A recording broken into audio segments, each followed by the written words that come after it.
और इस वक्त आइए सीधे आपको लिए चलते हैं रोजगार मेले में, जहां पर वजीर-ए-आजम नरेंद्र मोदी इस वक्त खिताब कर रहे हैं।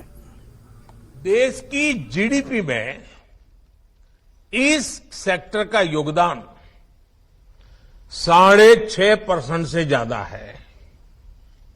पिछले कुछ वर्षों में भारत की ऑटोमोटिव इंडस्ट्री ने बड़ी छलांग लगाई है। आज भारत से पैसेंजर व्हीकल दुनिया के कई देशों में एक्सपोर्ट उनका बढ़ रहा है। कॉमर्शियल व्हीकल का एक्सपोर्ट, इतना ही नहीं, हमारे 3 व्हीलर 2 व्हीलर्स उसके एक्सपोर्ट में भी बहुत वृद्धि हो रही है। 10 साल पहले ये इंडस्ट्री 5 लाख करोड़ रुपए के आसपास थी। आज ये इंडस्ट्री 5 लाख करोड़ से जंप लगा करके 12 लाख करोड़ रुपए से भी ज्यादा की हो गई है। इलेक्ट्रिक मोबिलिटी का भी भारत में लगातार विस्तार हो रहा है। ऑटोमोबाइल सेक्टर को भारत सरकार की पीएलआई स्कीम से भी बहुत मदद मिल रही है। तेजी से आगे बढ़ते हुए ऐसे ही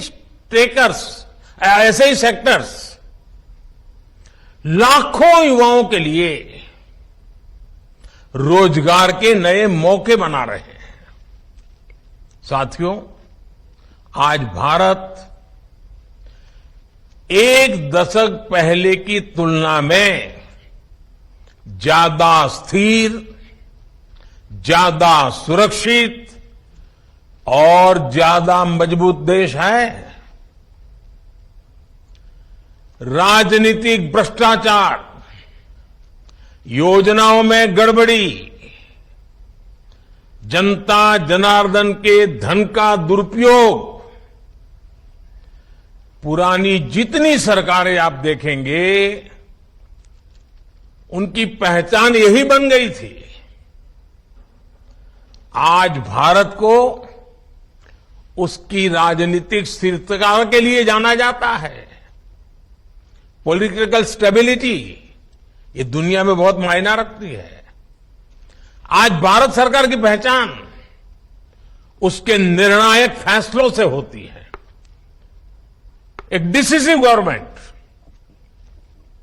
आज भारत सरकार की पहचान उसके आर्थिक और प्रगतिशील सामाजिक सुधारों से हो रही है। ग्लोबल एजेंसियां लगातार इस बात को घोषित कर रही हैं, अनुमान लगा रही हैं और विश्वास से कह रही है कि चाहे हाईवे का निर्माण हो या रेलवे का, ईज ऑफ लिविंग की बात हो या फिर ईज ऑफ डूइंग बिजनेस की चर्चा, भारत पिछली सरकारों की तुलना में बहुत बेहतर प्रदर्शन कर रहा है।